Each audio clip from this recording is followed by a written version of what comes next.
순서는 우선 처음에 주제와 관련해서 그 뮤직비디오를 하나 보고요. 포카폰타스에서 나온 바람의 빛깔이라는 노래입니다.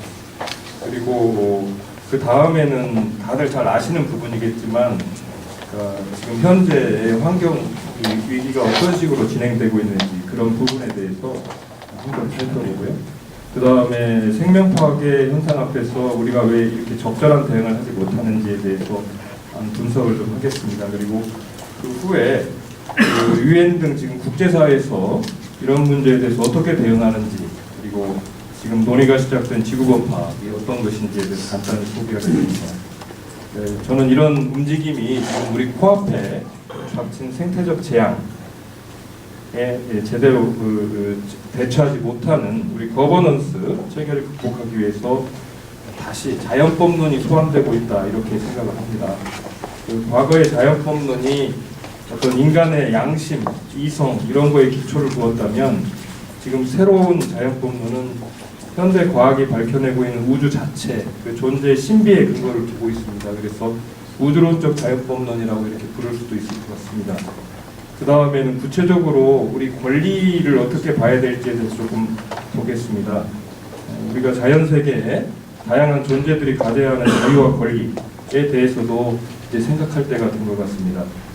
그 관점을 조금 달리해서 패러다임을 다르게 보면 권리의 주체와 객체에 대한 생각이 좀 바뀌게 될 것 같습니다. 그런 관점에서 보면 어떤 생명 공동체라는 이루어지고 있는지 그런 부분들 위주로 해서 말씀을 드리도록 하겠습니다. 강의한 말씀을 드리도록. 생명 공동체가 이제 우리 눈앞에 이렇게 드러날 것입니다. 이 생명 공동체는 사실은 이미 근대 세계 이전에부터 있었던 것이고요.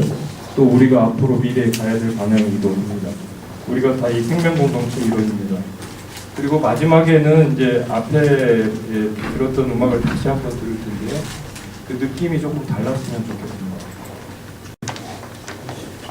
그 후일서 국보 이렇게 쓰이잖아요. 만화 사토 만화인데요. 지금 보면 누가 더 좋은 애냐 이렇게 물어보고 있죠. 그러니까 둘 다 뭐 좋은 아이들이겠습니다만 지금 한 아이는 인간이고 한 아이는 동물인데요. 이 두 그 애를 이제 같은 차원에 놓고 볼 수 있을까? 물론 뭐 요즘 애완동물, 그러니까 반려견 키우시는 분들은 뭐 거의 인간에 준해서 보지만 우리가 그렇게 받아들일 수 있느냐, 이런 문제 한번 생각을 해볼 수 있을 것 같습니다. 지금 우주에서 본 지구 모습이죠. 이게 지금 굉장히 아름다운 푸른 별이고요. 현재까지 지금 우리가 알고 있는 한 이제 우주에서 지금 생명을 품고 있는 푸른 대기 행성은 지구가 이제 유일한 것은 다 아실 겁니다. 그래서 지구는 인간뿐 아니라 또 지구에 살고 있는 모든 생명체들이 같이 살고 있는 집이고요. 지금 그런데 생명체들이 이제 대멸종이 진행되고 있잖아요.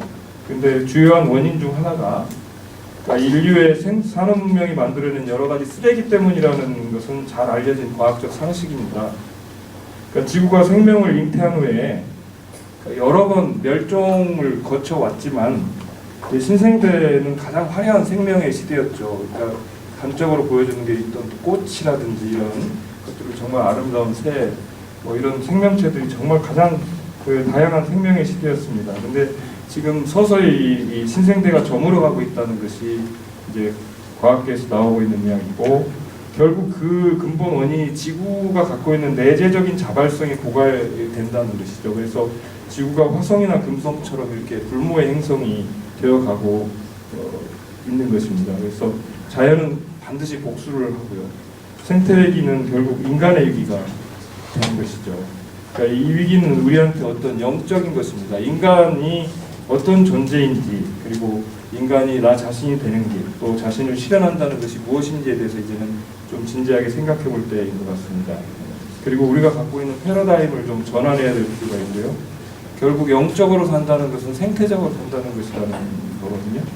그래서 그 인간이 이제 지구에서 진화시켜온 어떤 그 반성하는 의식이고, 가장 그 의식의 끝단에 있다는 것은 이제 사실이겠죠. 그래서 이 인간의 위기가 그 지구의 위기도 한데, 그러니까 기후 변화 같은 게 요즘 이제 심각해져서 지구가 뭐 대재앙이 와가지고 어떤 인류가 멸망을 했다 이렇게 본다 하더라도 지구 자체가 망하지는 않겠죠. 지구에는 어쨌든 어떤 생명체가 살아 있을 것이고, 그리고 그 어떤 새로운 환경에서 다시 진화를 거듭해서 또 어떤 새로운 행성이 되겠지만, 인간 의식이 지금까지 이렇게 수많은 진화 과정을 통해서 지금 이 단계에 이른 인간의 의식이 사라진다면 그것은 인류한테 어떤 굉장히 퇴화되는 그런 아픔이 될 것이다, 이런 생각이 듭니다.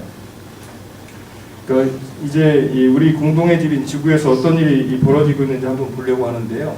지금 이 부분은 이제 프란시스 교황이 2015년도에 발표한 회칙 찬미받으소서 17항에서 61항까지 보면 이 내용이 잘 정리가 되어 있습니다. 그래서 간단히 제가 그냥 그 소개만 하는 형식으로 이 부분은 그 어떤 환경이기, 어떤 지금 우리가 세상에 살고 있는지에 대해서 간단히 일별을 하겠습니다. 우선 첫 번째는 이제 오염, 쓰레기, 기후 변화 이런 문제입니다. 그 오염이 일상생활에서 겪게 되는 지금 한 부분이 됐죠. 그리고 오염된 대기, 어떤 독성 폐기물로 인한 공해 이런 것들은 이제 한때 아름다웠던 풍경들을 쓰레기 더미로 뒤덮었습니다. 우리는 물건 대부분이 재활용되지 않고 버려지는 우리 문화 자체가 버리는 문화. 그러니까 지금 예를 들어서 우리 지금 한 30년, 40년 전만 해도 어머니들이 이렇게 구멍난 양말을 꿰매서 이렇게 신었잖아요. 근데 지금은 구멍나면 버리잖아요. 버리고 그냥 일회용이 너무 많은 그런 세상을 살고 있습니다. 또 기후는 모든 사람을 위한 공공재죠. 모든 사람, 동물, 식물, 우리 그 행성 지구에 거주하고 있는 모든 존재를 위한 공공재인데, 인간 삶에 또 많은 필수 조건들과 연관되어 있는 복잡계입니다. 굉장히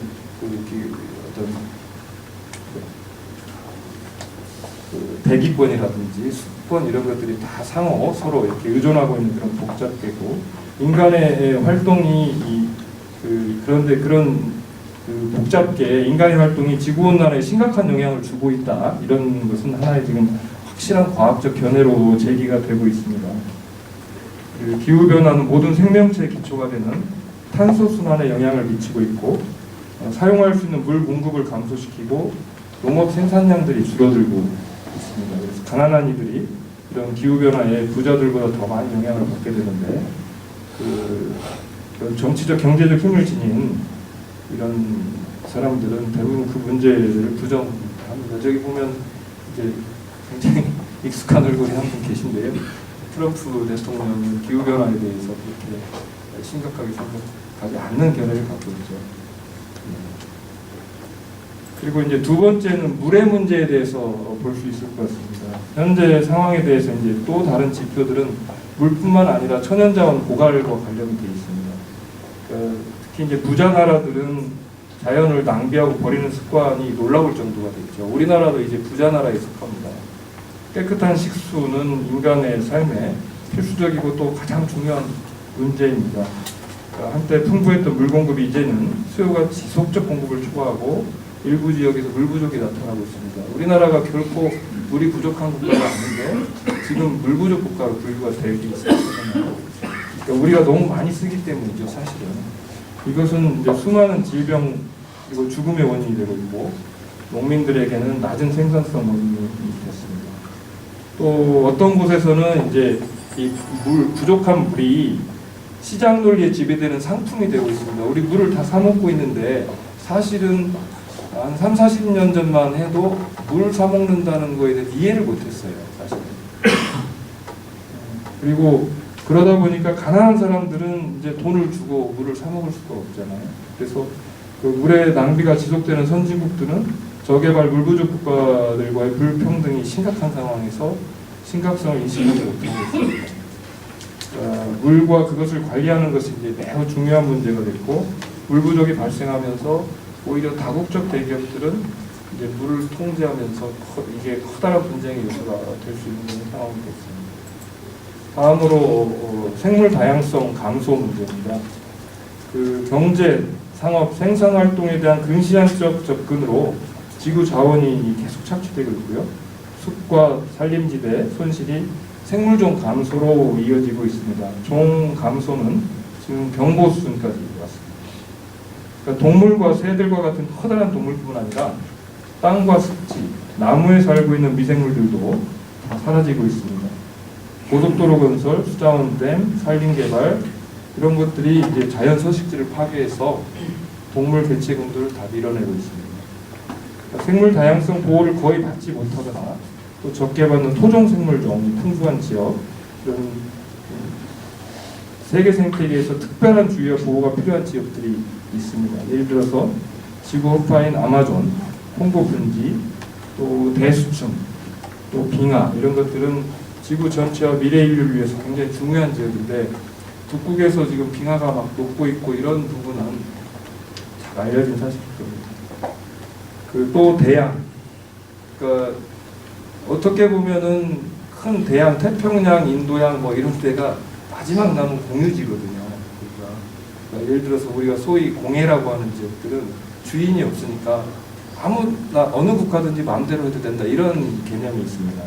그래서 이 대양이 인류의 삶을 위해서 엄청나게 중요하지만 다른 자연 환경들과 마찬가지로 또 심각하게 위협을 받고 있습니다. 또 어업 방식도 굉장히 파괴적이죠. 공격적이고 그래서 그거에 따른 오염과 해수 온도 상승, 바다에 버려지는 산업 폐기물을 이것들이 산업초를 위협하고 있습니다. 그 다음에 이런 것들이 가져온 결과로서 인간 삶의 저하와 사회 붕괴 문제를 지적할 수 있습니다. 그러니까 인간은 생명권과 행복권, 존엄성을 가지고 있고 세상의 자연 질서에 속해 있습니다. 그러니까 많은 도시들이 과밀하고 위험한 지경에 이르렀습니다. 일부 사람들은 특정 장소의 녹지를 사유화해서 다른 사람들을 다 내쫓고 있죠. 경제적, 기술적 성장이 항상 삶의 질을 개선시키지는 못했던 것 같습니다. 사회적 붕괴가 발생하고 있고 마약과 인신매매 등이 성행하고 있고 자연과 단절된 황폐화된 환경은 인간의 심연 속에 반영됩니다. 예를 들어서 달의 환경을 계속 우리가 달과 같은 세상을 보고 있다면 우리 마음은 달처럼 그런 황량한 마음이 될 수밖에 없고요.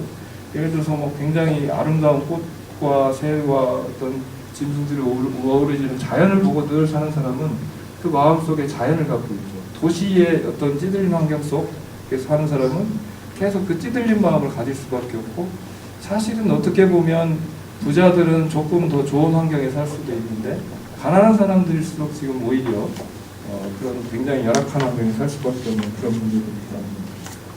그리고 이제 지금 디지털 세상이 됐죠. 디지털 세계는 이제 잘 관리하면 굉장히 많은 가능성을 갖다 줄 수 있는 그런 좋은 기술인데 현실적으로는 사람들이 현명한 삶의 방식을 배우고 깊이 생각하는 것을 이제 방해하고 있는 것 같습니다. 그러니까 인터넷, 방송 이런 매체들의 소음으로 인해서 오히려 우리는 어떤 위대한 시인들이나 또는 철학자들, 신비가나 예언가나 이런 사람들의 소리를 듣지 않습니다. 거의 인터넷으로 뭐 스마트폰 이런 거 보는 시간이 어떻게 보면 책이나 시집을 읽거나 이런 시간보다 훨씬 더 많죠. 우리는 그 다른 사람들과 맺는 진정한 관계가 인터넷을 통한 가상의 관계로 대체가 됩니다. 집안에서도 저도 마찬가지인데 가족들끼리도 카톡으로 같은 집에 있으면서 카톡으로 연락을 하잖아요. 이런 현상들로 인해서 소외가 더 심해지고 우울증 등 정신병 현상이 이렇게 만연하는 그런 세상이 됐습니다.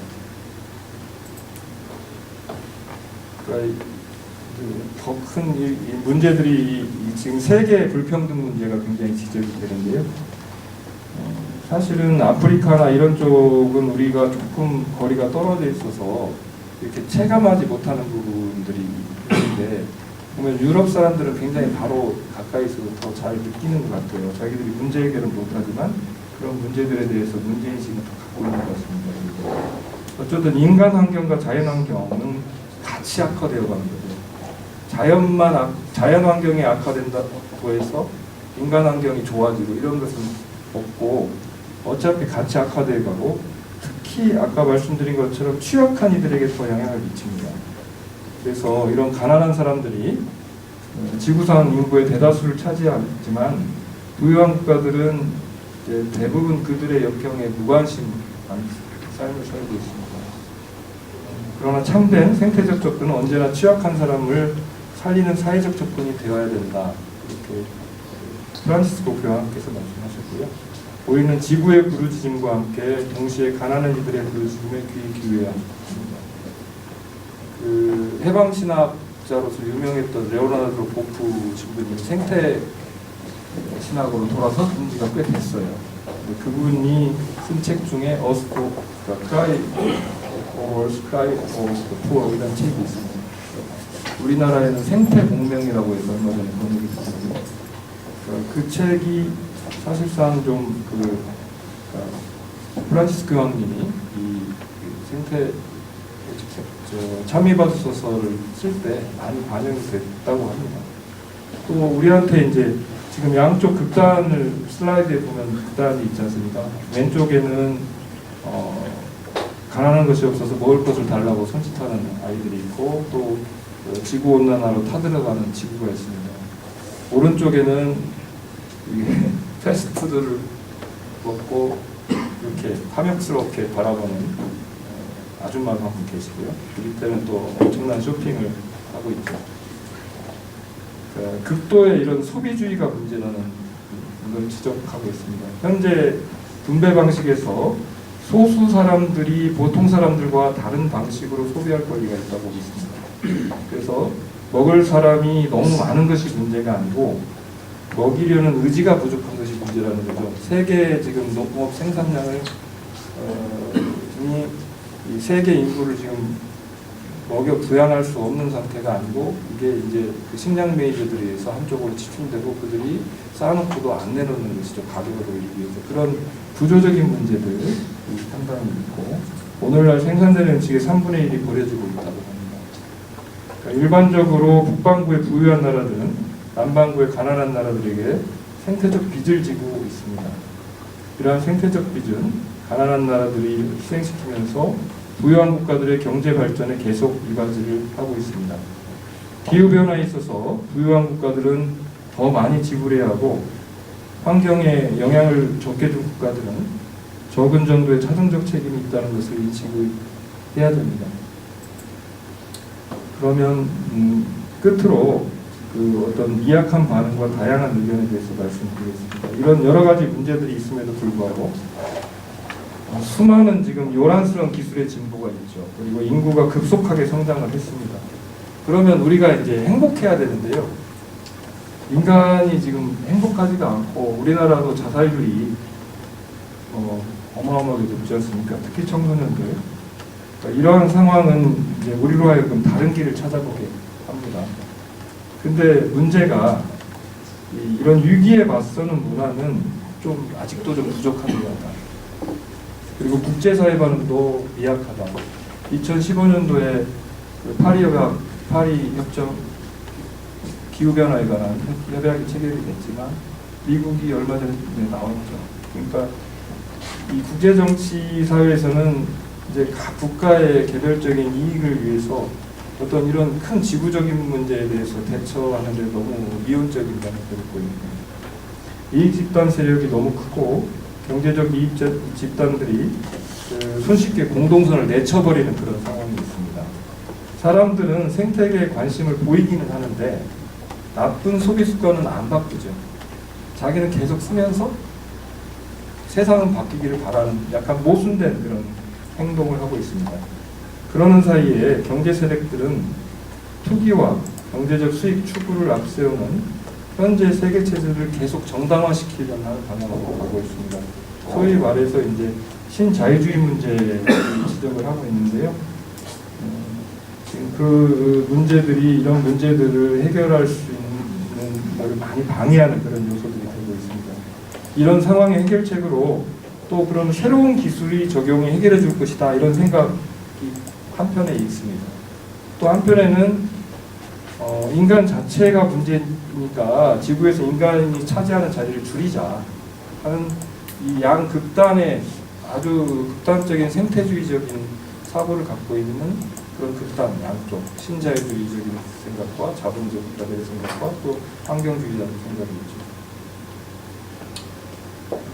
근데 현실성 있는 미래 계획은 사실은 양 극단의 관점에서 중용을 취해한다는 것이라는 겁니다. 그러니까 그런 생태주의적인 주장도 수용을 기본적으로 그런 입장을 해야 되겠지만 이 과학기술이라는 것을 아주 몹쓸 것 이렇게 해서 내칠 수는 없는 것이다. 이걸로 결국 우리가 활용해서 살 수밖에 없는 그런 상황이 있기 때문에 그 사이의 중용은 무엇일까 하는 것이 이제 고민이 되는 지점인데 지금 현재 패러다임, 지금의 사고방식으로 이걸 중용을 찾을 수 있겠는가 하는 것은 상당히 좀 회의적일 수 있습니다.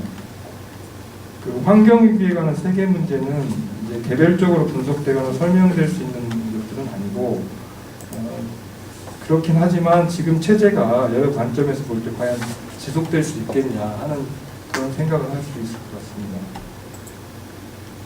그러면 우리가 왜 이런 거버넌스 제재를 고치려 하지 않는 것인지에 대해서 좀 생각을 해보겠습니다. 우리 대부분은 이제 이게 수많은 문화가 우리가 살고 있는 문화가 기초에 있는 어떤 잘못된 믿음, 접근법, 일종의 세계관, 가치관일 수 있죠. 이런 것을 계속 내면화하고 있습니다. 그렇기 때문에 이걸 고친다는 것은 쉬운 문제가 아니라는 것입니다. 지금 현재 실제와 가치 판단 기준이 돼 있는 것은 어떤 산업적 진보에 대한 서구 세계의 사고방식인데 우리는 그 세계의 그런 사고방식에 굉장히 중독이 돼 있습니다. 그래서 이 서구 세계의 어떤 그런 패러다임 생각이 온 지구의 다양한 민족들과 또 문화 전역에 다 영향을 주고 있어서 이것이 어떤 우리의 만연한 태도가 되어 있다는 것입니다.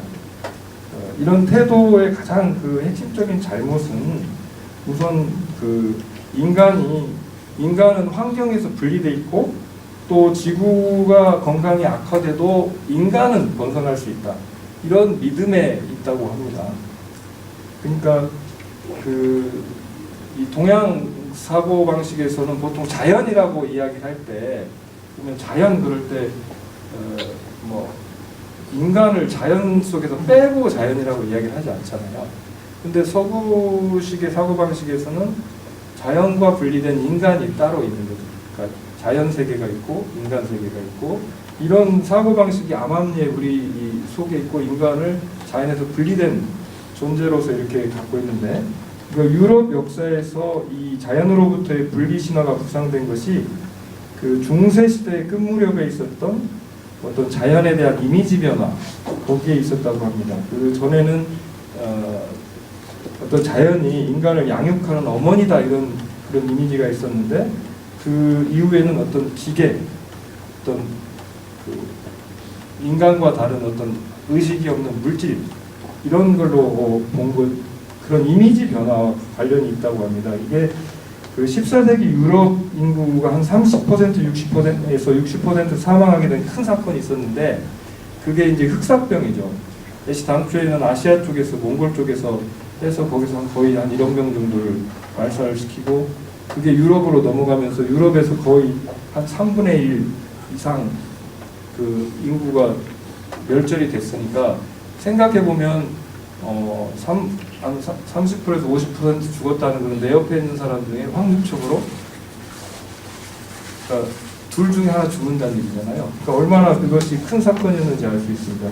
그러니까 그때 이제 해결 방법으로 사람들이 여러 가지를 생각을 했지만 자연 세계에 대한 두려움이 굉장히 커지고 자연은 어떻게 보면 극복해야 될 대상이 되어버린 거죠. 그리고 그리스도교회는 이제 그 전에는 하나님 믿으면 천국 간다 이랬는데 이게 기도해도 이게 해결이 잘 안 되니까 오히려 이제 개인 구원으로 이렇게 치중이 되면서 교회와 과학이 그저 분리되는 그런 현상이 발생을 했다는 것이죠. 그래서 과학자들은 자연 세계를 극복해야 될 대상으로 여기게 됐고 이런 것이 점차적으로 내면화되면서 갈릴레오 왼쪽에 계신 분이 이제 갈릴레오, 그다음에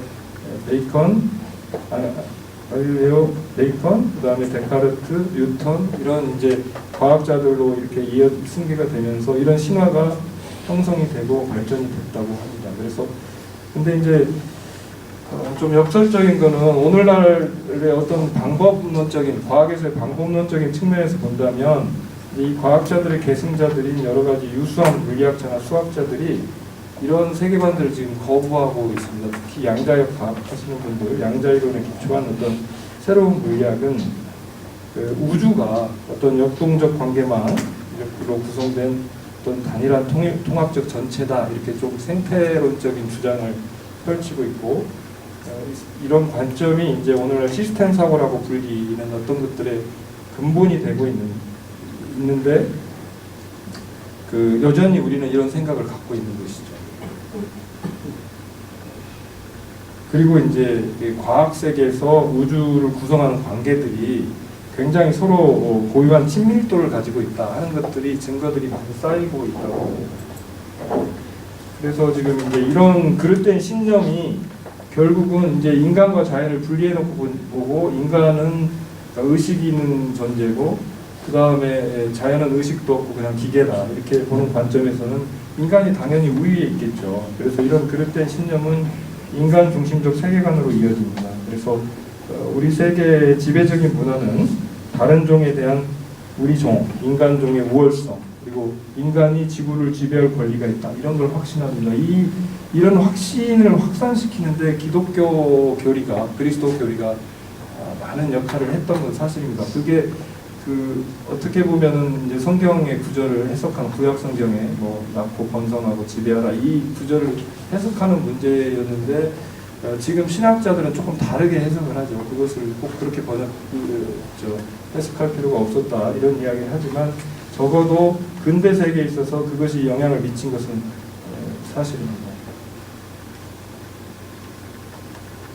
그러니까 지난 수세기 동안 이제 우리 인간은 우주로부터 분리된 우리의 인간 세상, 그러니까 소위 인간권이라고 할 수 있는 것을 구축하는 데 몰두를 했고, 그러니까 지금 보면 그 지구라는 것보다도 우리가 구축해놓은 인간들의 세상이 우리한테 더 실제입니다. 그러니까 토마스 베리라는 이제 그 사제가 지적을 했는데, 지구와 관계에 있어서 인간은 굉장히 자폐적인 증가를 보입니다. 그러니까 우리 자기 그러니까 상호 소통이 안 되고요, 그들의 목소리를 듣지 못하고 대화가 안 되는 거죠. 이와 같이 구축된 우리 자신 세계 안에서 우리가 더 건강하고 더 안전하고 더 행복하고 더 충만해질 수 있다고 우리는 계속 이제 설득을 해왔고요. 그러니까 우리만의 세상을 구축했습니다. 그렇긴 한데 그 위험 또 그러니까 그래서 우리는 이제 그 죽음, 어떤 예를 들어서 이제는 호랑이한테 잡혀먹는 사람은 없잖아요, 자연에서. 그러니까 우리 굉장히 안전해졌다고 생각을 하는데, 사실은 어떤 그런 그 호랑이한테 잡혀먹을 수도 있다라는 그런 위험성, 그리고 또 그거를 극복하기 위한 어떤 모험에 나가는 과정, 이런 것들이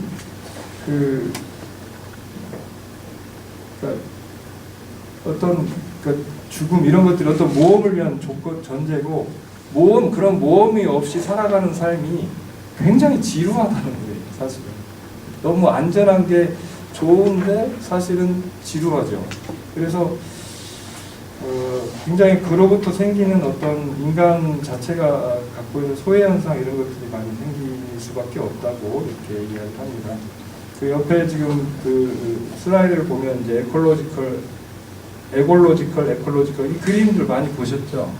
그러니까 보면 이제 그 인간이 이 자연과 분리돼서 최고 정점에 있는데, 사실은 맨 위에 있는 인간은 이제 성인 남성입니다. 그러니까 인간 신석기 시 문명 이후로 이제 가부장제가 확립이 되면서 굉장히 가부장적인 세상이 되면서 이제 여자들과 아이들은 고래와 같은 그런 위치로 떨어져 있고, 이렇게 한데 그 이제 옆에 에코 세상으로 가야 된다 그러면 이게 이제 다 이렇게 원이니까 같은 위치에 있는 것이 되는 것인데, 문제는 그러니까 사실은 이제 페미니즘이 요즘도 많이 큰 화두가 되고 있는데, 페미니즘이 단순히 저 밑에 있는 여성의 위치를 지금 남성의 위치와 교체하려는 거면 그거는 아무 의미가 없는 거죠. 그러니까 사실은 그 모든 페미니즘은 에코페미니즘이 돼야 된다라고 이야기를 하는데 저는 페미니즘은 잘 모르지만 어쨌든 그런 주장이 상당히 설득력이 있는 거 아닌가 이런 생각을 했습니다. 그러니까 지금 그래서 이제 아까 말씀드렸던 것처럼 자연과 분리시키고 인간이 우위에 있고 이렇게 하면서 인간은 세상을 다 이제 객체들, 어떤 내가 지배하는 어떤 그런 지배하고 소유하고 이런 객체들의 집합체로 강조를 해서 지배를 했습니다. 그래서 우리는 아까 말씀드린 것처럼 안전을 얻었지만 이런 주체들과 이들을 주체적으로 해서 같이 대등한 관계라든지 이렇게 서로 친밀하게 관계를 맺는 그런 능력을 상실했고, 또 지구 곳곳에 흩어져 있는 자연계에 존재하는 어떤 동료들의 목소리를 듣지 못한다고 합니다. 그러니까 예를 들어서 지금도 어떤 아메리카 인디안들 중에 그런 이야기 있잖아요. 자연과 동물하고 대화를 하는 사람, 동물의 소리를 듣고 식물의 소리를 듣고 우주의 소리를 듣고 교류하는 그런 경험이 이제 우리한테는 없고, 그런 사람을 보면 우리는 굉장히 미신이다 이렇게 생각을 하는데, 실제 그분들의 경험을 이렇게 옆에서 연구하고 한 사람들은 실제 그런 것이 어떤 환각이나 환상이 아니고 실제적으로 일어나고 있다는 것을 확신을 하고 있는 것 같습니다. 그러니까 지금 우리 세상은 자동차, 또 고속도로, 주차장, 쇼핑몰, 발전소, 핵무기 공장, 공장식 축산 농장, 화학 공장, 또 지금 저기 롯데 빌딩도 있습니다만 100층짜리 건물도 있고, 또 끝없이 교통량이 있고, 또 인구, 거대 도시, 아파트, 이런 것들이 있는 세상이 우리한테 주어진 새로운 세계입니다. 이런 세계가 행복하신가요? 더 큰 고통 아닌가요? 우리는 또 굉장히 화학물질에 찌들어 있는 세상을 살고 있습니다. 사실은 모든 우리가 소비하고 있는 어떤 모든 것들이 다 어떤 화학물질들로 이루어져 있고, 그런 것들이 다 우리한테 여러 가지 피해를 주지만 어떻게 할 수가 없잖아요. 그거 없이 살 수가 없는. 이것은 생명을 주는 조건이라고 볼 수는 없겠죠. 그러니까 아까 말씀드린 것처럼 오늘날 산업사회와 후기 산업사회 문명이 지금 같은 형태로는 계속해서 장기적으로 존속할 수 있겠냐는 의문을 가질 수 있습니다. 그러니까 다음에는 이제 법에 대해서 조금 생각을 해보겠는데요. 그러니까 법은 사회가 인간의 행동을 규제하는 데 사용하는 주된 도구이죠. 사회를 규제하는 법의 기능을 우리는 이제 쉽게 압니다. 늘 경험을 하지만, 그러나 법의 이런 규제 역할만큼이나 중요한 것이 법이 사회 자체를 구성하고 형성하는 역할을 한다는 것이죠. 그러니까 예를 들어서 미국 헌법을 제정을 했을 때 거기에서 그 헌법에 아버지들이 가지고 있었던 그 세계관이 반영이 되는 것이 지금의 미국을 만드는 것이죠. 그러니까 한 사회를 형성하는 법의 역할, 그리고 법과 사회의 가치관 사이의 관계, 이런 것들을 보면 역사에서 그 어떤 새로운 사회, 근대 사회가 형성되는 순간, 중세 사회가 형성되는 순간, 고대 사회가 형성되는 순간, 또 지금이 만약에 전환기라면 지금 어떤 우리가 갖고 있는 그런 세계관, 그러니까 이런 것들에 의해서 그 시기가 굉장히 분명하게 나타나는데, 지금 아까 제가 말씀드렸던 것처럼 끝은 항상 시작이잖아요. 그러니까 지금의 우리가 어떤 세계관을 갖느냐 하는 것이 굉장히 다음 세상을 만들어 나가는 그런 기초가 될 수밖에 없을 겁니다. 그러니까 법은 사회를 만들고 그 사회의 세계관에 따라 사회를 규정하는 수단으로 사용됩니다. 그렇긴 한데, 또 일단 그렇게 해서 가치관으로 해서 법이 딱 틀이 형성이 되면 법은 또 현상유지 기능을 수행하죠. 그러니까 그 세계관의 기초에서 어떤 틀을 딱 만들면 거기서 벗어날 수가 없는 거죠. 어떤 아이디어를 법으로 전환하는 것은 그 아이디어를 굉장히 강력하고 내구적인 것으로 만듭니다. 그렇지만 일단 그것이 형성이 되면 이제 변화가 좀 어렵게 돼요. 그러니까 과거에는 새로운 것이었고 좋은 것이었고 어떤 발전적인 것이었으나 그것이 시간이 흘러서 시대가 바뀌고 다른 문제가 했을 때 제대로 대처하지 못한다면 그 틀을 바꿔줘야 될 필요가 있을 수 있습니다. 저 그림을 보면 저 안에서 그림 안에 있던 분이 밖에 나와서 담배 피고 있고요. 물이 쏟아지면서 배가 나오고 있습니다. 이 그림이 굉장히 자연스럽지 않죠. 왜냐하면 틀 안에 있었어야 되거든요. 그러니까 법을 위반하고 있는 거예요, 이게. 그러니까 법과 정치 시스템이 벽에 걸린 그림이라면 법과 사회에 관한 우리 생각은 그림의 틀과 같다는 겁니다. 그래서 틀은 사회에 관한 우리 비전과 이해 범위를 정합니다.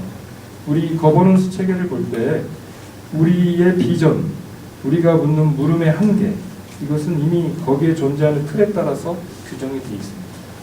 한 사회가 스스로에 대해서 갖는 시각과 법에 대해서 갖는 시각 사이에는 그래서 긴밀한 관계가 있습니다. 그러니까 이것은 사회가 스스로를 어떻게 인식하는가 하는 문제에서의 근본 변화가 사회가 기능하는 방식에서 실제 변화로 전환되려면 사회가 법에 대해서 갖는 생각이 먼저 바뀌어야 된다, 이런 것을 의미합니다. 그러면 아까 이야기했던 지배사회의 인간 중심주의, 이것은 사실은 그것이 지금 틀을 형성하고 있기 때문에요. 어떤 다른 영역에서보다도 법에서 굉장히 분명합니다. 법에서의, 그러니까 지금 생각해 보시면 저도 지금 현직 변호사로서 여러 가지 소송하면서 법에 대해서 다루고 있지만, 그러니까 그 어떤 민법이 갖고 있는 틀, 우리가 법과대학에서 들어가서 처음 배워서 민법 정치뭐 이렇게 배우기 시작하는데 그때는 되게 어려웠는데 이제는 이제 굉장히 자연스럽게 그것을 자연스럽게 다른 사람들이 그거하고 다른 이야기라면 어색하고 이상하죠. 그러니까 그 틀 속에서 그걸 바라보는 훈련이 우리부터 있습니다. 특히 이제 법률가들이 굉장히 그것이 당연히 법률가들은 그렇게 해야 되겠죠. 왜냐하면 법이라는 것이 사회를 유지시켜주는 기능을 해야 되기 때문에. 그런데 이제 우리 사회가 어떤 나가고자 하는 근본 방향을 재정립시키려면 동시에 지배적인 문화의 법학을 철저하게 다시 개념화하고 하지 않고서 달성할 수 없다는 겁니다. 그러니까 우리가 법률가로서 당연히 우리가 갖고 있는 법과 세계관, 가치관, 우리 법이 기초에 있는 가치관이 당연한 것이다라고 느끼고 그거에만 안주해 있다면 아까 제가 서두에 설명드렸던 그 세계를 바꿀 수가 없는 거죠, 도저히. 왜냐하면 지금 그 세계는 지금의 법학, 우리가 갖고 있는 법적인 시스템과 우리 법이 갖고 있는 법적 신념이 뒷받침을 하고 있는 겁니다. 그래서 거버넌스에 관여한 사람들의 공동체도 그 특정 패러다임 또는 증거틀 내에서 운영되고 있다는 것입니다. 지구는 사회적 거버넌스를 위해서 전면적으로 새로운 패러다임을 절실하게 요구하고 있습니다. 그러니까 정말로 필요한 전환을 이루려면 법의 성격과 목적을 근본적으로 다르게 이해하려는 노력과 우리 사회에 대한 교육 방식에서 변화가 요구됩니다.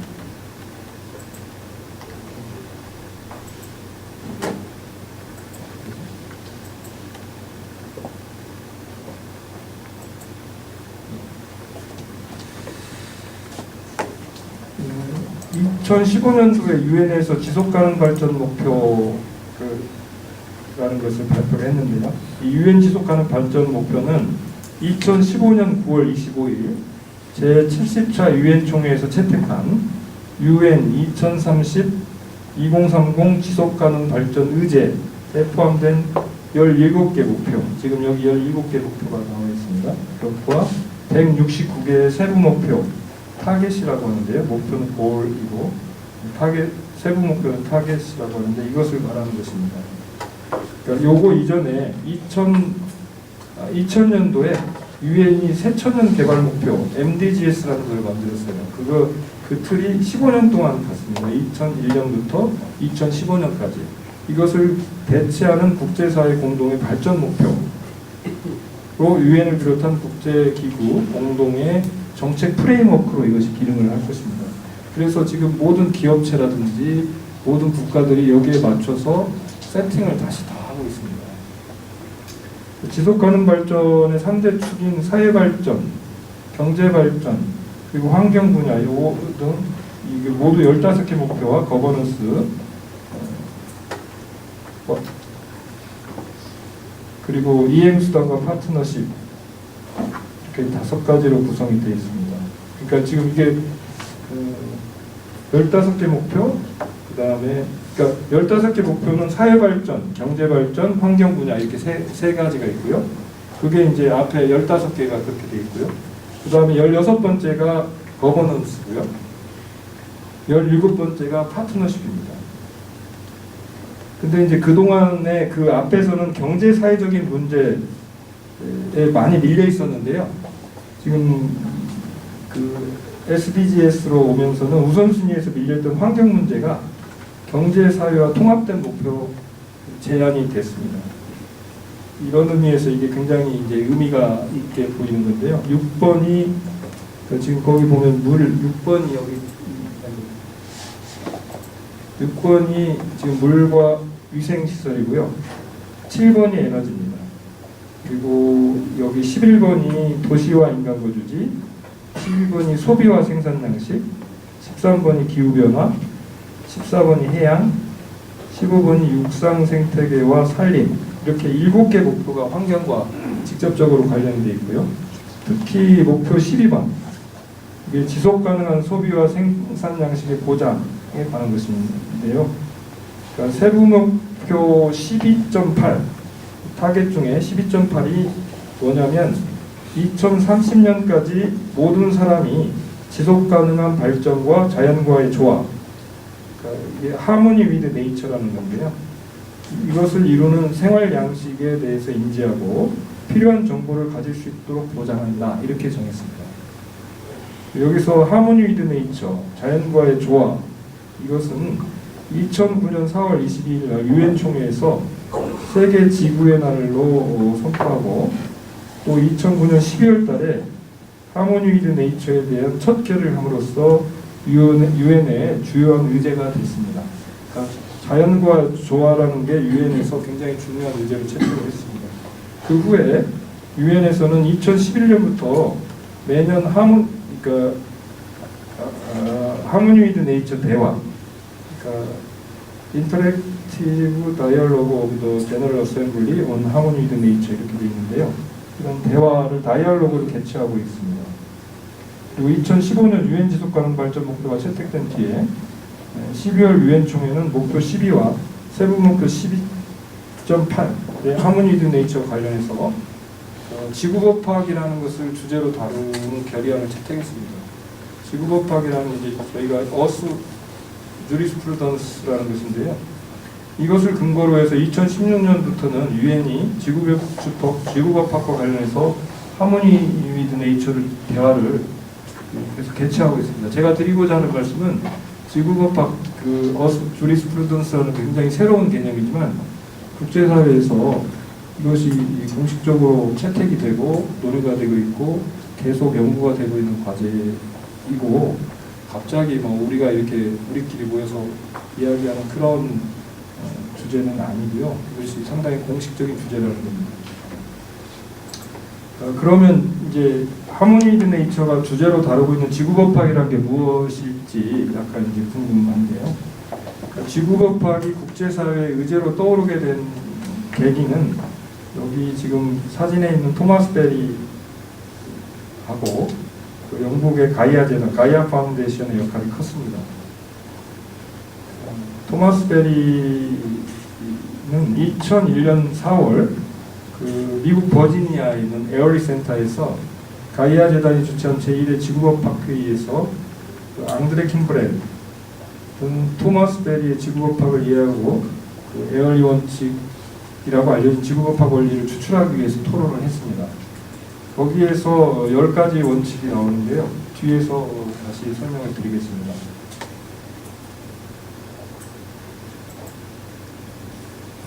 지구법 파악은 1999년도에 토마스 베리가 지구 공동체 전체의 복리를 위해서 정치적 및 법적 질서, 경제 및 산업세계, 교육, 종교, 그러니까 정치, 경제, 교육, 종교 이렇게 네 가지 제도적 영역에서 근본적인 제조직을 해야 된다라고 요구하는 위대한 과업이라는 책을 냈는데 출간했는데 이때부터 발화한 것이다 이렇게 평가를 하고 있습니다. 물론 그 전에 토마스 베리가 계속 같은 이야기를 했는데요.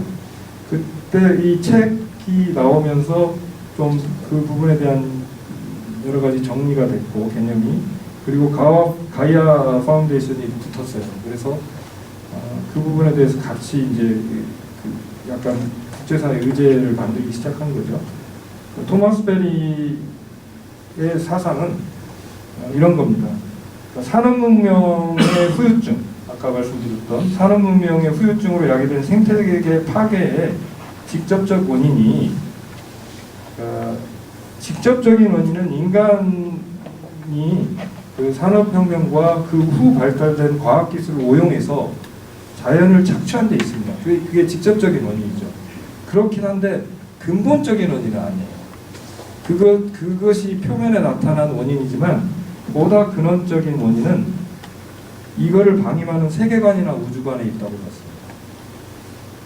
그러면서 이제 산업문명 이후에 문명 자체가 바뀌어야 된다고 보는 거죠. 산업문명 이후의 문명 형태는 두 가지 형태로 갈 수가 있다. 첫째는 과학기술을 최첨단으로 발전시켜서 환경 문제를 해결할 수 있다. 이렇게 주장하는 첨단 기술 문명이 있어요.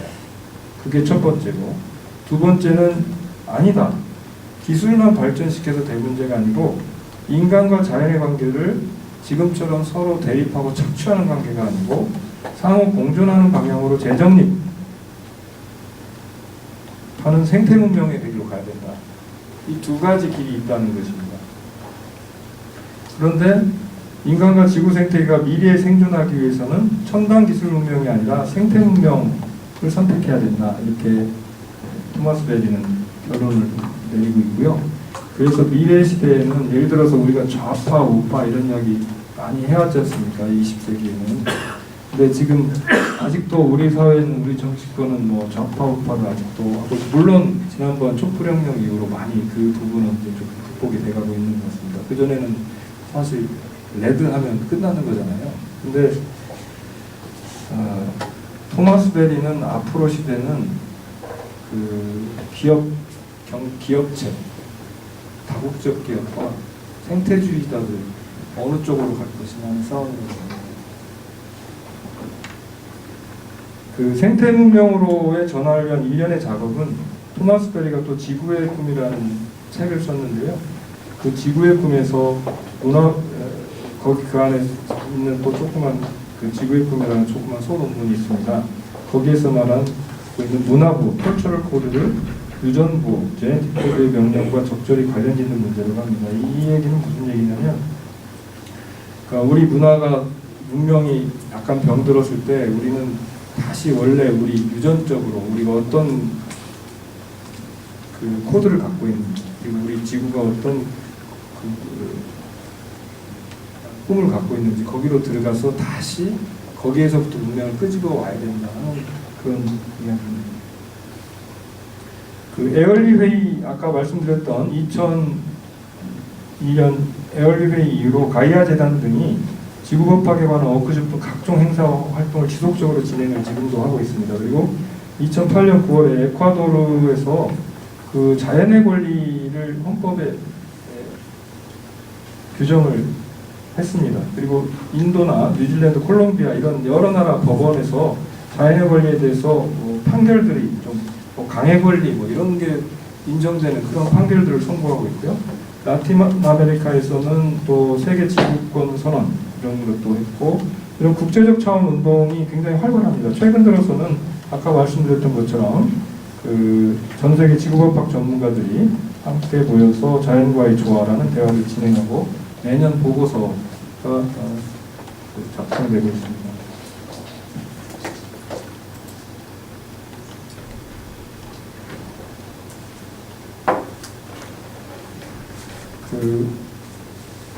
이런 부분에 대해서 남아프리카 공화국 출신 변호사 그 코마 컬리날이라는 사람이 있는데요. 이분이 그 에얼리웨이 참석한 뒤에 야생의 법이라는 책을 냈어요. 그게 이제 우리나라에서도 박태영 교수가 강원 로스쿨의 박태영 교수가 번역을 해서 지금 출간이 되어 있고요. 그러니까 이 코마컬리너는 아까 그런 면에서 우주 안에 어떤 우주 자체 안에 어떤 규범적인 게 있다는 것이고요.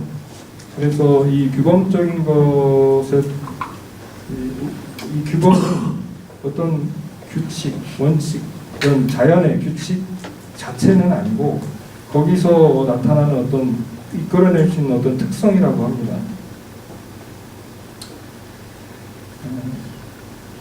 이런 특성은 우리가 우주의 일부이므로 우리 이성을 사용해서 또 파악할 수 있겠지만 또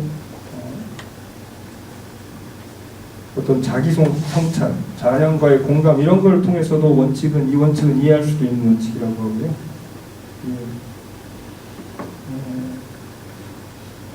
근데 이제 규범을 이렇게 우주의 어떤 특징으로부터 끌어내는 것이 가능할 것인가 하는 게 이제 우리 법률가들은 보통 많이 생각을 하죠. 그러니까 어떤 존재와 당위의 문제 아니겠습니까? 그래서 인간 세계를 자연 세계와 분리해서 이분법적으로 보는 서양 전통에서는 보통 이 존재에서 당위가 나온다 하는 것을 잘 쉽게 받아들이기 어려운 그런 부분이 있을 수 있는데 오히려 동아시아 전통에서는 자연의 일부로 인간을 보기 때문에 자연과의 공존과 조화가 강조되고 그래서 그 존재 자체가 곧 당위 그런 사고방식이 있습니다. 그래서 거기에서는 훨씬 더 받아들이기 쉽다 이렇게 생각이 됩니다. 지구의 기능에 있어서 인간 역할을 이해하고 인간이 어떻게 행동해야 하는지 결단하기 위해서는 먼저 자연세계의 모든 존재에서 발견되는 자발성 그리고 이제 인간에 의해서 통제되지 않는 야생성과 관련된 어떤 자발성을 이해할 필요가 있습니다. 그러니까 인간이 자연세계를 모든 걸 통제할 수 있다고 생각하는 근대적인 믿음과 달리 이 우주에는 우리가 전혀 이렇게 통제할 수 없는 그리고 우리가 알 수 없는 그런 어떤 스스로의 자발성이 있다는 것이죠. 그리고 우주는 우주 내 모든 물질적 활동뿐만 아니라 영적 활동에 대해서도 진정성의 규범을 자체적으로 갖고 있고 영적인 것과 물질적인 것이 다 우주라는 하나의 실제 두 가지 차원이라고 합니다. 그리고 두 가지 차원 다 궁극적인 야생성을 갖고 있습니다.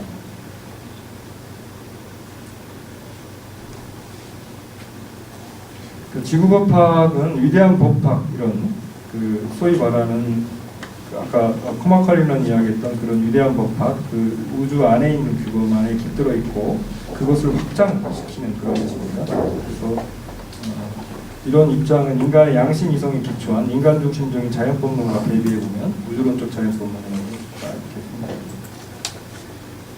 그러니까 우주의 주요한 특질이 지구법학의 발전에 가지는 함의에 대해서 코마칼리넌이 조금 정리를 해놨는데요. 여기 보시는 것처럼 우주가 첫 번째 제1의 입법자나 이것은 법의 궁극적인 원천 우리가 법원이라고 하잖아요. 보통 그런 우리 법원에 대해서도 조리 이런 것도 이야기를 하고 있습니다만 사실은 그 궁극적인 원천이 우리 인간들의 세상에서 벗어나서 인간의 통제 너머로 변화되어야 된다 하는 그런 이야기고요. 두 번째 우리의 법리론과 법이 규제하는 것의 한계, 즉 설계한도라는 것이 있다. 그러니까 우리가 다 통제할 수 있다고 그렇게 생각하지 말고 어떤 인간 세상의 한계를 인정해야 되는 거죠. 그리고 세 번째는 인간의 법과 거버넌스 체계는 인간 사회뿐 아니라 더 넓은 생명 공동체와 지구 자체의 건강과 통합성이 이루어지는 인간 행동을 증진하도록 설계되어야 된다. 그러니까 이것은 어떤 전체성을 유지하는 것이 더 중요하다는 것이죠. 전체성 유지. 그러니까 왜냐하면 우리가 살고 있는 이 지구가 파괴된 위에서 인간만이 번성할 수는 없는 것이기 때문에 그 목표 자체가 지구 전체의 건강에 있어야 된다는 것입니다. 그리고 네 번째는 자기규제 시스템 다양성, 말하자면 지구문주의나 생명주의 이런 것을 받아들여야 될 것이다 하는 것이고요. 이런 것들이 어떤 것이 전체 유지적인 것이 식별하기 위해서는 서로의 친교가 핵심이다. 어떤 관계들의 그물 또는 우주 전체의 다양한 측면들과 추입니다. 좀 약간 좀 개념이 좀 생소하시고 좀 지루하실 수도 있을 것 같아요. 좀 어려우시죠? 근데 이게 이제 제가 이거를 이렇게 짧은 시간에 이거를 요약해서 설명을 하려고 보니까 조금 좀 어렵습니다. 그런데 이 앞에 것은 이제 제가 뒤에서 이야기하는 것들하고 다 관련이 돼 있고요. 이 지금까지 나왔던 이야기들은 뭐 잊어버리셔도 되고요. 지금부터 이제 좀 구체적으로 권리에 대해서 이야기하겠습니다. 그러니까 권리의 주체가 무엇냐 하는 문제, 권리의 주체가 무엇냐 하는 문제와 관련해서 요즘 국회에서 특히 이제 동물권 운동 하시는 분들하고 관련해서 그 동물의 권리에 대해서 어떻게 인정할 거냐 하는 게 조금 논의가 됐어요. 그래서 권리라는 걸 제가 다시 민법 총칙을 이거 하려고 좀 한번 봤는데 보면서 놀라울 정도로 우리가 법 실증주의적인 체계에서 살고 있구나 하는 생각이 제가 들었습니다. 사실은 그러니까 권리가 뭐냐라는 걸 정의한 걸 보니까 권리는 법에서 인정한 게 권리야라고 이렇게 되더라고요. 19세기 이래로 권리가 법의 중심 개념이었고 근대법은 이제 권리 본위로 구성되어 있는 것은 다 주지의 사실입니다. 권리 본질에 대해서는 과거에 뭐 의사설이라는 게 있었다고 해요. 법에 의해서 주어진 의사의 힘 내지는 의사의 지배다. 근데 지금 현재 통설은 법익설이죠. 법에 의해서 보호되는 이익이다. 이익 또는 법력 이렇게 설이 주장이 됩니다. 그러니까 법력설이라는 게 이렇게 돼 있더라고요. 권리란 법에 의하여 일정한 구체적 이익, 즉 법익을 누릴 수 있도록 주어진 힘이다. 그러니까 우리가 늘 법익이 뭐냐는 걸 찾죠. 법익이 뭐냐.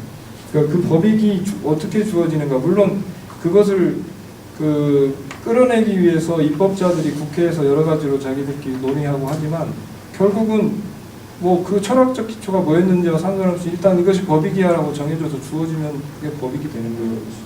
지금 그것이 권리가 되는 것입니다. 그러니까 결국은 이런 이익이라는 것이 그럼 귀속 주체가 필요한데 권리 주체가 무엇이냐?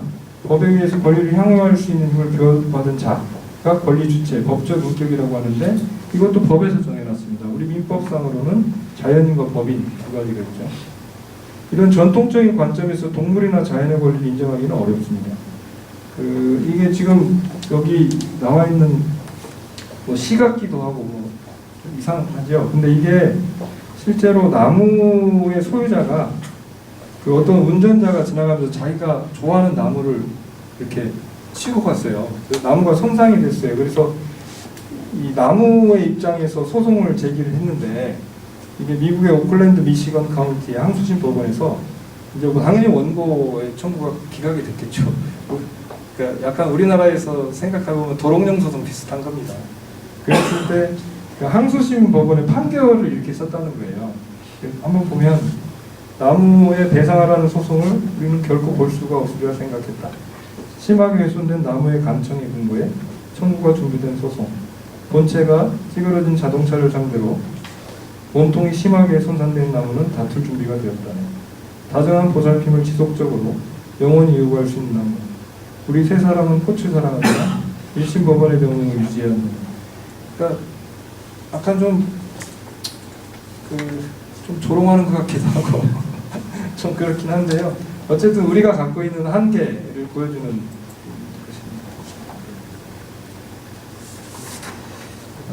지구 중심 관점에서 나오는 권리 문제에 관해서 아까 토마스 베리 견해에 대해서 이야기했는데요. 2001년도에 발표한 에얼리 원칙이 여기 있는 이겁니다. 권리의 기원과 분화 그리고 역할에 다 명확하게 나타나 있는데요. 이게 결국은 지금 어떻게 보면 오늘 강의에 제가 생각할 때는 핵심적인 거고요. 그리고 이런 게 있다는 것만 알고 가셔도 될 것 같습니다. 그래서 제가 요거는 10개를 다 여기에 올려놨어요. 그래서 같이 한번 하나하나 그냥 한번 읽어보겠습니다. 그러니까 존재가 기원하는 곳에서, 그러니까 권리라는 것은 아까 우리 지금의 법체계에서는 그냥 입법자가 정해놓은 게 권리잖아요. 법에 의해서 보호되는 법이니까.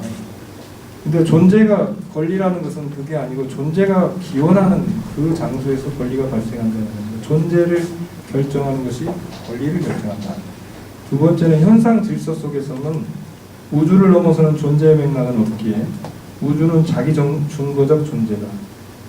그래서 자신의 활동 속에서 스스로 규범을 만들고 이러한 우주는 파생하는 모든 존재 형태의 존재와 활동에서 1차적인 존재, 그러니까 2차적인 법원이 우주 자체라는 것이고요.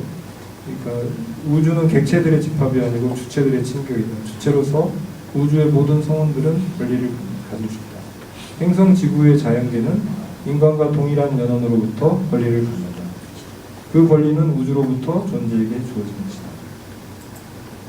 지구 공동체의 모든 성원들은 세 가지 권리를 갖는다. 이 세 가지 권리가 굉장히 중요한 건데요. 존재할 권리가 있습니다. 그리고 거주할 권리, 서식지를 가져야 될 권리죠. 그리고 지구 공동체의 공진화 과정에서 자신의 역할과 기능을 수행할 권리. 그러니까 인간도 그렇고 모든 생명체가 진화를 하는데 진화해 나가는 그거를 방해하는 어떤 것들은 그 권리를 침해하는 것이라는 것이죠. 그 다음에 모든 권리는 특정 종에 국한된 제한된 것이다. 그러니까 소위 말하는 그 니쉬라고 하는 거죠. 그 어떤 자기 범위가 제한된 그 범위를 갖는 것이죠. 강은 강의 권리, 새는 새의 권리, 곤충은 곤충의 권리를 갖는다. 인간은 인간의 권리를 갖는다. 이런 권리 차이는 양적인 것이 아니고 질적인 것입니다. 나무와 물고기의 곤충의 권리는 아무 소용이 없겠죠.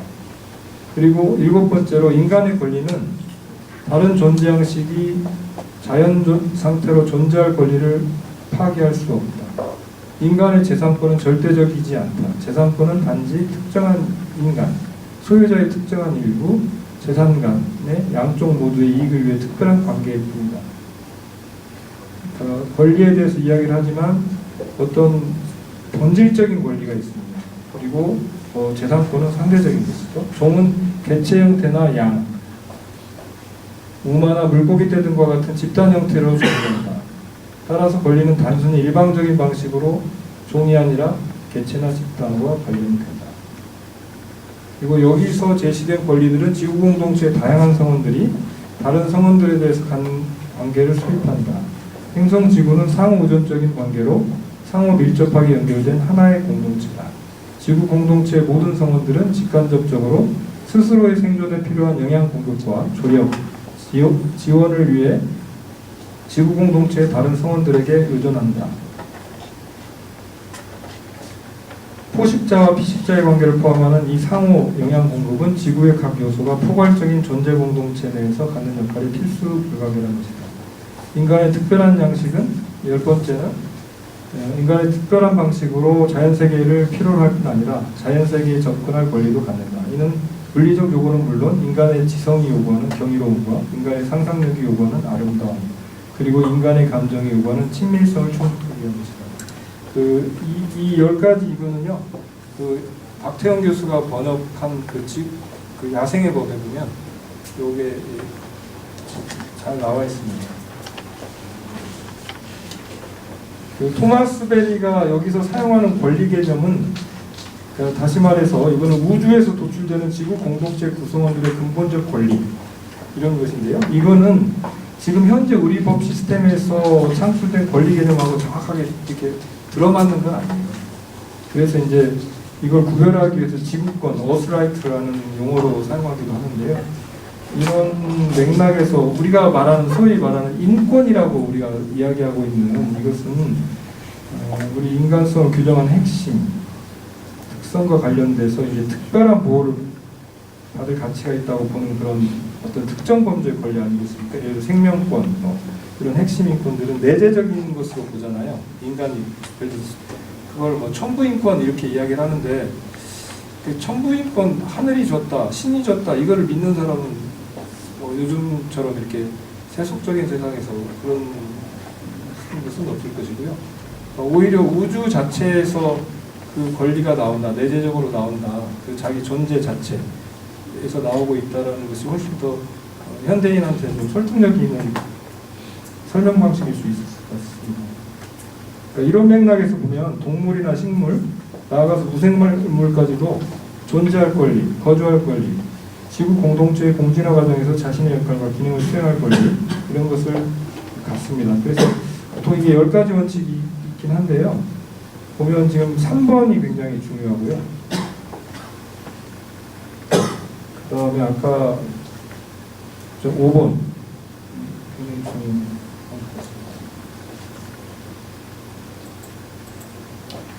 예. 그 다음에 이제 땅에 대해서 조금 보고 싶은데요. 땅은 이제 단지 이게 권리 객체일 뿐인가라고 문제 제기를 했습니다. 이제 근대 소유권 제도라는 게 보면 이게 토지에 대한 봉건적 제약을 폐지하면서 확립이 된 거잖아요. 그 시대에는 소유권 제도, 개인의 소유권 제도가 생겼다는 건 획기적인 것이었습니다. 농노는 자기 소유권이 없잖아요. 근데 모든 사람이 땅을 가질 수 있어. 얼마나 대단한 거예요? 그래서 근데 그 시대적인 것과 관련해서 아까 그 주체객체 이야기를 했지만 이제 이런 법 체계는 근대 법 체계는 토지를 재화의 일종의 부동산, 즉 권리의 객체인 물건으로 이해를 했습니다. 우리 민법도 마찬가지죠.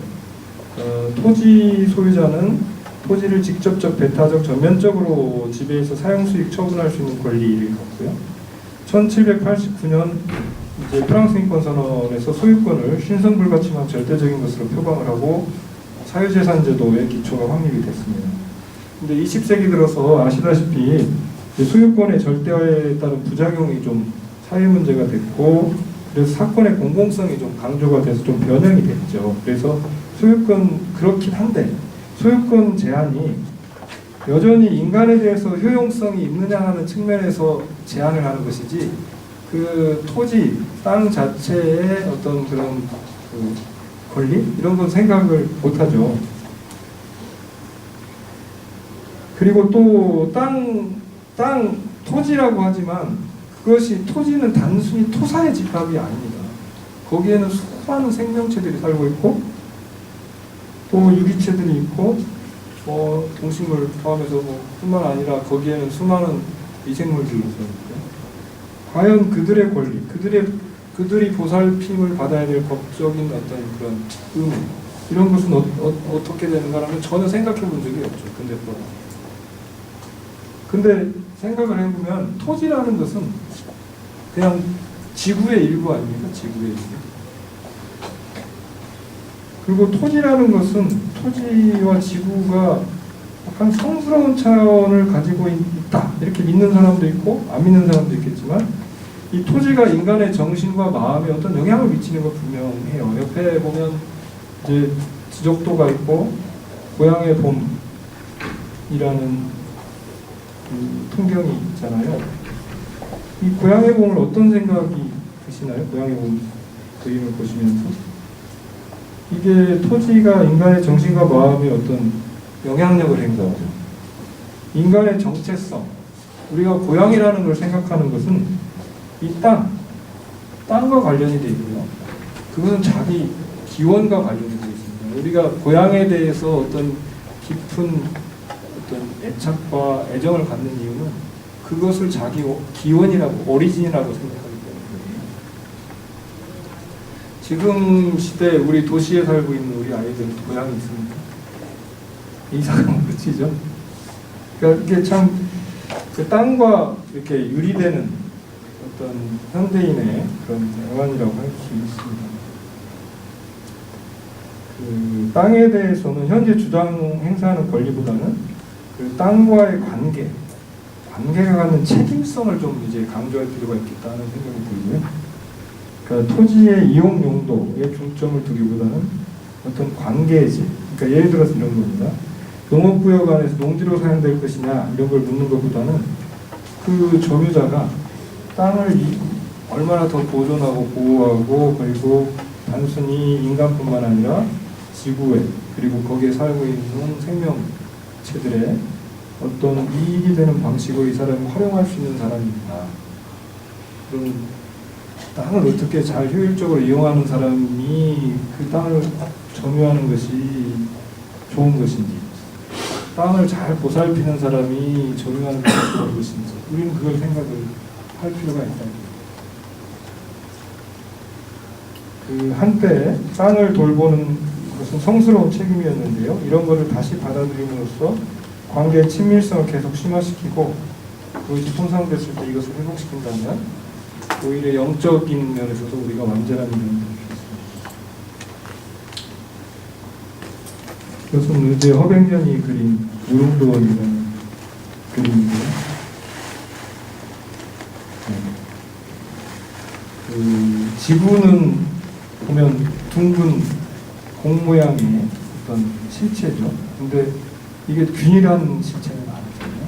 포괄적인 통일성 안에서 고도로 분화된 지역들이 복합체를 형성하고 있습니다.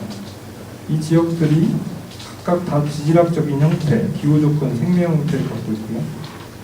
굉장히 일관성 있는 생명 공동체를 구성하고 있습니다. 서로 굉장히 긴밀하게 연결되어 있고 생태계라는 걸 보면 예를 들어서 어떤 포식자가 사라지면 밑에 생태계가 다 파괴되는데 그 포식자를 다시 복원시킴으로써 다시 생태계가 복원됐다 하는 그런 사례들도 있습니다. 우리가 생명을 유지하는 데 필요한 기본적인 것들을 제공해주는 공기와 물과 흙과 씨앗 그리고 어떤 햇빛, 비옥한 지구의 기능은 다 통합되어 있고요. 이 지역을 구성하는 생명체계들은 각각 효과적인 방식으로 생존하기 위해서 그 자체 기능을 공동체에 통합시켜야 됩니다. 인간은 이런 생명 공동체 복합체 안에서 출현했습니다. 그래서 이런 생명 공동체는 공동체 가장 기본적인 수준의 기능에 참여함으로써 생존했고 발전했습니다. 그리고 거기에서 이제 그런 상호작용으로부터 인류의 독특한 문화가 형성이 됐다고 합니다. 근데 이 근대에 들어서 이제 앞서 말씀드린 것처럼 인간이 자연 세계로부터 소외됐고 그리고 인간과 지구 관계가 호혜 관계에서 착취 관계로 전환됨에 따라서 그 결과가 모든 다른 종들의 서식지가 파괴된 것이죠. 이런 거대한 생명 공동체가 희생된 인간의 진보는 결국은 인간을 파멸시킬 수밖에 없습니다. 이런 생명과정 파괴로 이런 인간 공동체 파괴에 대한 해결책은 인간으로서 지구 공동체 구성원으로 참여해서 우리가 속해 있는 생태지역 공동체들 진보와 번영을 촉진하는 것이다. 그리고 그것에 맞추어서 우리 거버넌스 체계도 바뀌어야 되겠다. 그런 말씀을 드리고 싶습니다. 마지막으로 이게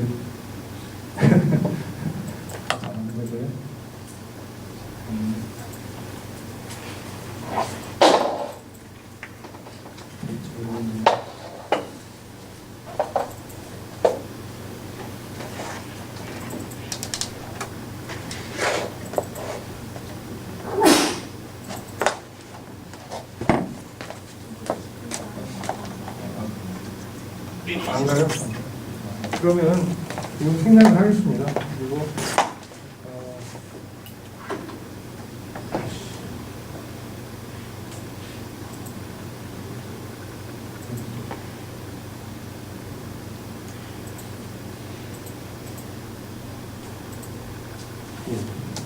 제 그 발제는 이 정도로 마치고요. 뭐 그냥 쉬지 말고 그냥 하죠 뭐. 그 질의하고 토의하는 시간을 갖도록 하겠습니다. 뭐 저한테 혹시 궁금하신 게 있으면은 좀 질문하셔도 좋고요. 제가 그러니까 마지막으로 이제 저는 그냥 토론을 했으면 좋겠다 생각을 해서 제가 그 발제를 하면서 생각했던 두 가지 정도 그런 부분에 대해서 조금 의견이나 뭐 이런 게 있으면 같이 좀 나눴으면 좋겠다 이런 생각을 했습니다.